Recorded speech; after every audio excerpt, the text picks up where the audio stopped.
अवधूत चिंतन श्री गुरुदेव दत्त।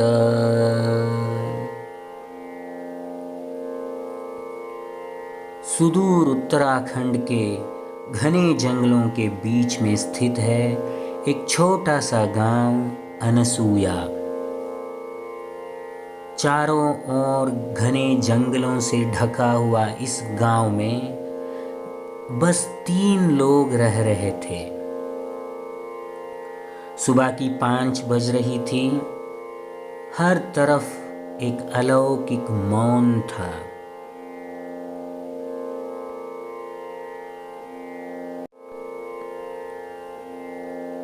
हमें माता अनसुया के मंदिर से 2 किलोमीटर दूर स्थित अत्रि गुफा जाना था।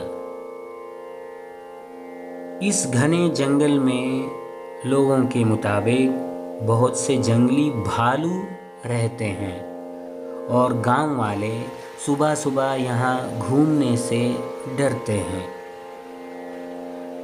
अगर आपका गुरु भगवान दत्त हो और अगर आप अनसुया माँ के दरबार में हो और गुरु के पिता अत्रि मुनिवर के आश्रम में जाना चाहते हो तो डर किस बात की। रास्ते का कुछ अता पता नहीं था।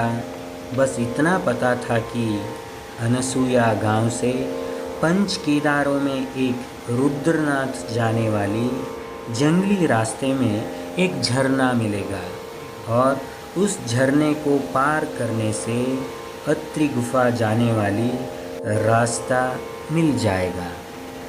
तो हम निकल पड़े। रास्ते में हमें मौनी बाबा का कुटी मिल गई। मौनी बाबा सालों से यहाँ रहकर साधना कर रहे थे। वो अपने कुटिया से बाहर आए। उस खड़ाके के ठंड में वो दिगंबर थे। पूछने पर उन्होंने अत्रि गुफा का रास्ता दर्शाया।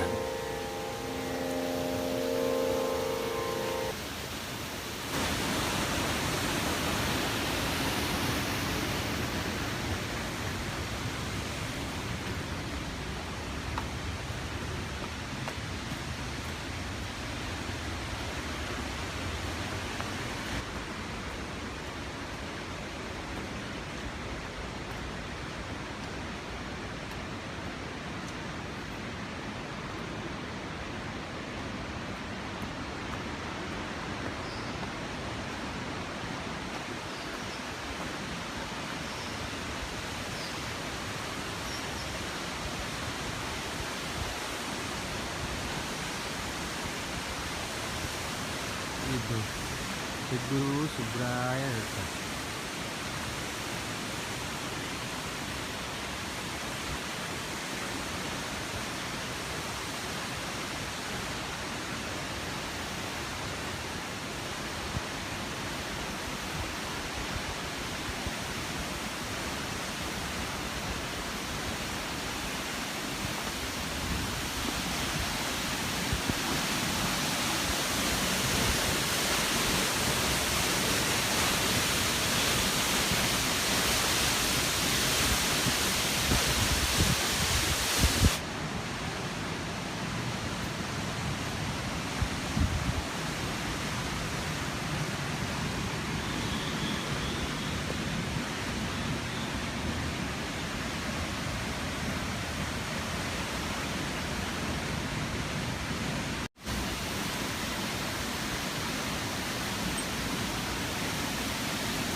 अत्रि गुफा पहुंचने के आखिरी पड़ाव पर आपको थोड़ा सा कठिन चढ़ाई करनी पड़ेगी।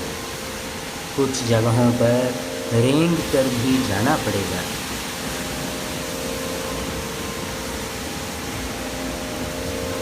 इतना सब करने के बाद आपको एक अद्भुत दृश्य देखने को मिलेगा।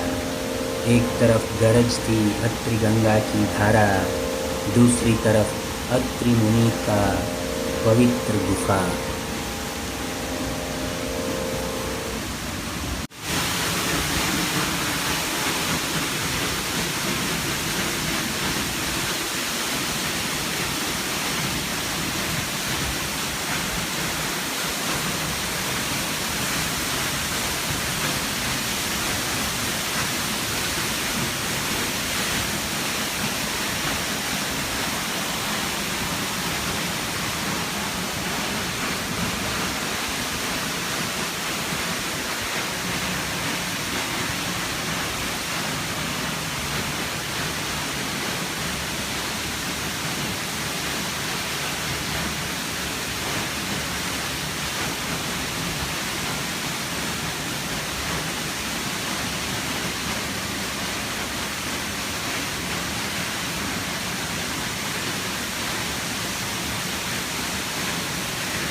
माना जाता है कि यहाँ अत्रि अनसुईया का आश्रम था। एक दिन अत्रि जी को प्यास लगी तो अनसुईया ने अपने संकल्प शक्ति से गंगा की आवाहन कर दी। इसे अत्रि गंगा के नाम से पुकारा जाता है। आप पानी को हाथ से छू भी सकते हैं। जहाँ पर ये पानी गिरती है उसे अमृत कुंड के नाम से जाना जाता है। लोग यहाँ आकर इस अमृत कुंड की प्रदक्षिणा भी करते हैं।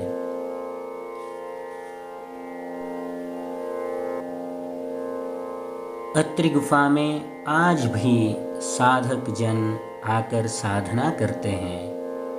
हमें भी उस दिन महाराष्ट्र के प्रसिद्ध दत्त क्षेत्र माहूरगढ़ से आए हुए एक साधु महाराज मिल गए थे। वापस आते वक्त मौनी बाबा के कुटिया के सामने उनके शिष्य बैठे हुए मिले। न जाने कहाँ से आए थे, उस कठिन परिस्थिति में भी अपने गुरु की सेवा कर रहे थे। उस युवा साधु को देखकर मन धन्य हो गया। धन्य है ये पावन धरती जहाँ अत्रि अनसुईया और उनका चहीता लाडला भगवान दत्त का निवास है। अवधूत चिंतन श्री गुरुदेव दत्त।